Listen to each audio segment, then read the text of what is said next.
मस्जिद नबवी का मुतबर्रिक टुकड़ा जो जन्नत से लाया गया।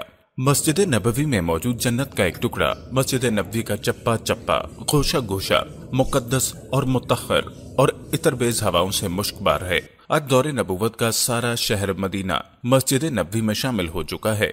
पूरे शहर में वो कौन सी जगह होगी जिसे हजरत नबी करीम सल्लल्लाहु अलैहि वसल्लम के कदम चूमने की सआदत नसीब नहीं हुई होगी। इस शहर का हर जर्रा आफताब व महताब से भी ज्यादा अपने आप को खुशकिस्मत तस्वुर करता है। वो इसलिए कि इसके सीनों में आफताब रसालत के कदम पड़ते रहे। हमारी आंखों की पलकें इन जर्रों को चूमने के लिए हम वक्त बेताब रहती हैं। मस्जिद नबवी का वो हिस्सा जो रोज़ा रसूल पाक और मिंबर मुस्तफ़ा सल्लल्लाहु अलैहि वसल्लम के दरमियान वाक़ है, बाकी सब हिस्सों से मुमताज और मुहतरम है। इस हिस्से को नबी आखिरुज़्ज़मान ने रियाज़ुल जन्ना कहा। इस मखसूस टुकड़े के मुतल्लिक हजूर नबी अकरम की हदीस मुबारका है, मेरे घर और मेरे मिंबर के दरमियान वाली जगह जन्नत के बागों में से एक बाग है, इसलिए रियाज़ुल जन्ना का मुकाम और मर्तबा हमारे नजदीक बहुत अफजल है। इस हदीस पाक को हजरत अबू हुरैरा ने रिवायत किया। ज़ायरीन इस हिस्से में नमाज अदा करते और इबादत करते हुए ये तसव्वुर करते हैं कि वो जन्नत के हिस्से में बैठे हुए हैं। नबी अकरम की हदीस मुबारका के मुताबिक मस्जिदुल हराम में एक नमाज का सवाब 1000 नमाजों के बराबर है और मस्जिद नबवी में एक नमाज का सवाब 1000 नमाजों के बराबर है। गोया के मस्जिद नबवी का मुकाम व मर्तबा मस्जिद हराम के बाद है, लेकिन मस्जिद नबवी में रियाज़ुल जन्ना का मुकाम व मर्तबा कितना बुलंद है अल्लाह और उसके रसूल ही बेहतर जानते हैं। रियाज़ुल जन्ना रोज़े रसूल से मिंबर तक 22 मीटर तवील और 15 मीटर चौड़ा है। इस हिस्से में 8 सतून ऐसे हैं जिनको मस्जिद नबवी के बाकी सतूनों से इम्तियाज हासिल है। इन सतूनों को संगे मरमर और सुनहरी मीनाकारी से मस्जिद के बाकी सतूनों से नुमाया किया गया है।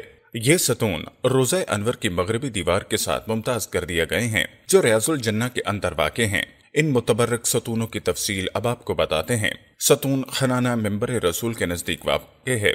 जब किसी ऊँटनी के बच्चे को माँ से जुदा कर दिया जाए तो वो अपनी मादर के फराक में रोता और बिलकता है। इस आवाज को अरबी में खनाना कहते हैं। दरअसल इस सतून के साथ भी कुछ ऐसा ही वाक़या पेश आया जिसकी वजह से इसे खनाना का नाम दिया गया। मिंबर रसूल के तैयार होने से कबल इस जगह पर खड़े होकर आप सल्लल्लाहु अलैहि वसल्लम उसके तने के साथ टेक लगाकर खुतबा दिया करते, लेकिन जब मिंबर तैयार हो गया तो आप सल्लल्लाहु अलैहि वसल्लम मिंबर पर खड़े होकर खुतबा देने लगे। तब खजूर के दरख्त ने आपके फराक में इस तरह रोना चिल्लाना शुरू कर दिया जिस तरह ऊँटनी का बच्चा रोता और चिल्लाता है। इस दरख्त ने आहोजारी के शोर से सारी मस्जिद को गोया सर पर उठा लिया। ये मंजर देखकर आप सल्लल्लाहु अलैहि वसल्लम मिंबर से नीचे तशरीफ लाए और इस दरख्त पर शफकत से अपना दस्ते मुबारक रखा। दरख्त ने रोना चिल्लाना बंद कर दिया। आपने उसको मुखातिब होकर फरमाया, क़यामत में तू मेरे साथ जन्नत में दाखिल होगा।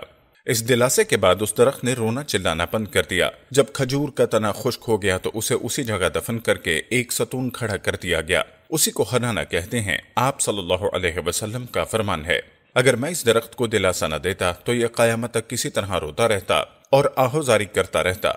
हुज्जाजे करम और ज़ायरीन इस सतून से खास अकीदत रखते हैं।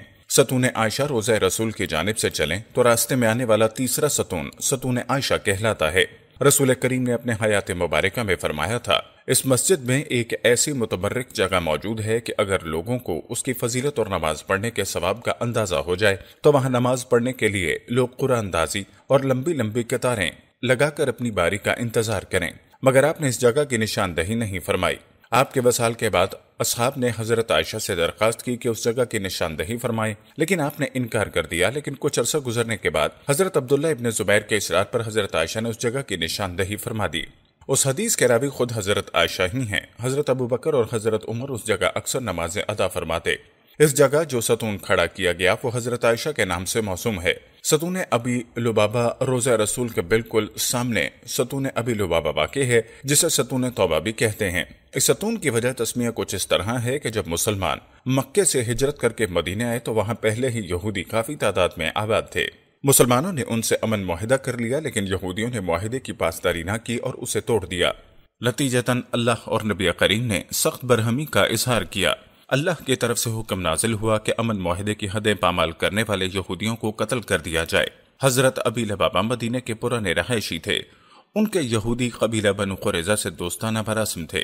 अबी लुबाबा ने यह खबर जल्द ही यहूदियों को बताई और साथ ही गर्दन की तरफ इशारा किया कि अब आपके गले काटे जाएंगे।